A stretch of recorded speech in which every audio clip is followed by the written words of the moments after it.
ഞാൻ സ്വർഗത്തിൽ നിന്ന് ഒരു ശബ്ദം കേട്ടത്, എഴുതുക, ഇന്നു മുതൽ കർത്താവിൽ മരിക്കുന്ന മൃതന്മാർ ഭാഗ്യവാന്മാർ.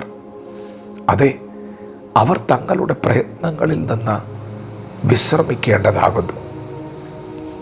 അവരുടെ പ്രവൃത്തി അവരെ പിന്തുടരുന്നു എന്ന് ആത്മാവ് പറയുന്നു.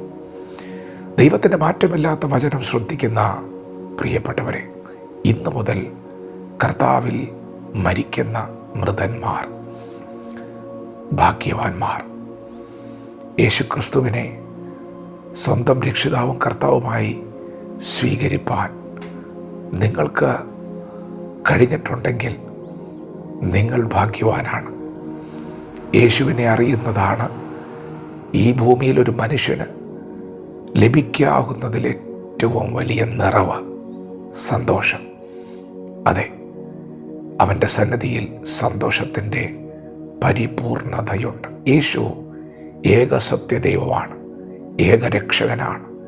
യേശു തന്നെ വഴിയും സത്യവും ജീവനുമാണ്.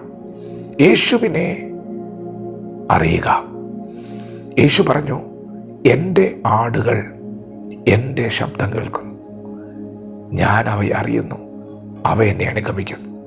യേശുവിൻ്റെ വചനം കേൾക്കുന്നവരെ, യേശുവിൻ്റെ വചനത്തോട് പ്രതികരിക്കുന്നവരെ, യേശുവിനെ അനുഗമിക്കുന്നവരെ, യേശു ക്രിസ്തുവിൽ ജീവിക്കുന്നവരെ, നിങ്ങൾ യേശുവിൻ്റെ സ്വന്തമാണ്. യേശു പറഞ്ഞു, എൻ്റെ ആടുകൾ.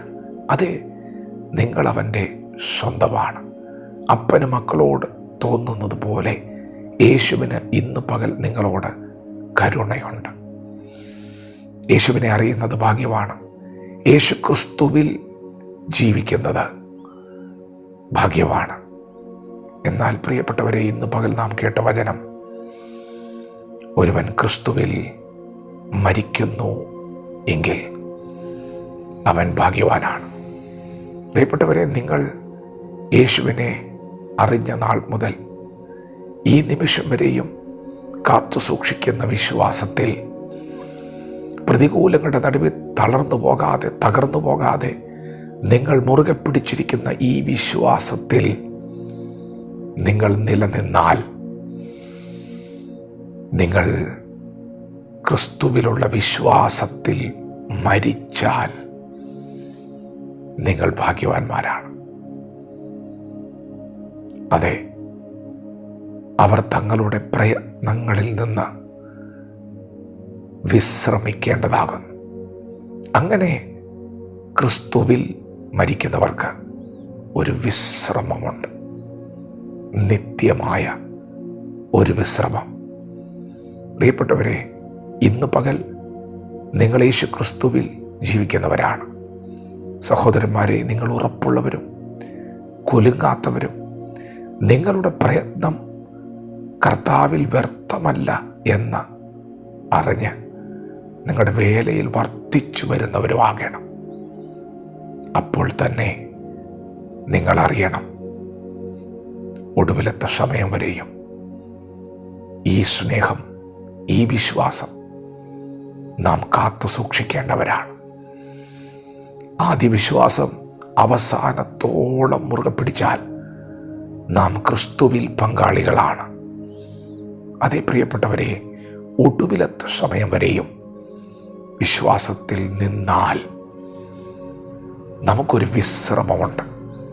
യേശുവിനോട് കൂടെ കണ്ണുനീരില്ലാത്ത, ദുഃഖമില്ലാത്ത, മരണമില്ലാത്ത ഒരു വീട്ടിൽ നിത്യമായൊരു വിശ്രമം, ഇന്നത്തെ പ്രയത്നങ്ങളിൽ നിന്നുള്ള വിശ്രമം ദൈവം നമുക്കായി ഒരുക്കിയിട്ടുണ്ട്. അതോടൊപ്പം തന്നെ ഒരു വാക്കുകൂടി ദൈവം പറഞ്ഞു, അവരുടെ പ്രവൃത്തികൾ അവരെ പിന്തുടരുന്നു. അതെ, നിങ്ങൾ യേശു ക്രിസ്തുവിൽ ചെയ്ത പ്രവൃത്തികൾ നിങ്ങളെ പിന്തുടരും. നിങ്ങൾ ദൈവത്തിനു വേണ്ടി ചെയ്തത് സ്വർഗത്തിലൊരു നിക്ഷേപമായിരിക്കും. ദൈവം നിങ്ങൾക്ക് പ്രതിഫലം നൽകി നിങ്ങളെ അനുഗ്രഹിക്കും. പ്രിയപ്പെട്ടവരെ, നിങ്ങളുടെ വിശ്വാസം വിലയേറിയതാണ്. തീയിലൂടെയാണ് ഇന്ന് പകൽ കടന്നു പോകുന്നതെങ്കിലും വിശ്വാസത്തിൻ്റെ പരിശോധന വിലയേറിയതെന്നറിഞ്ഞ് അത് മുറുകെ പിടിക്കുക. തളർന്നു പോകാതെ, തകർന്നു പോകാതെ, പിന്മാറിപ്പോകാതെ വിശ്വാസത്തിന് വേണ്ടി നിൽക്കുക. വിശ്വാസത്തിൻ്റെ ഒടുവിലത്തെ ആത്മരക്ഷ പറഞ്ഞു തീരാത്ത സന്തോഷമാണ്, മഹിമയുള്ള സന്തോഷമാണ്. അതുകൊണ്ട് ഇന്ന് പകൽക്കാലം ക്രിസ്തുവിൽ ജീവിക്കുവാൻ, വിശ്വാസത്തിൽ നിലനിൽക്കുവാൻ പരിശുദ്ധാത്മാവ് നമ്മെ പ്രബോധിപ്പിക്കുന്നു. വചനത്തോട് പ്രതികരിക്കാം. ദൈവം നമ്മെ ഓരോരുത്തരെയും ഈ പകൽ അനുഗ്രഹിക്കുമാറാകട്ടെ. ആമേൻ.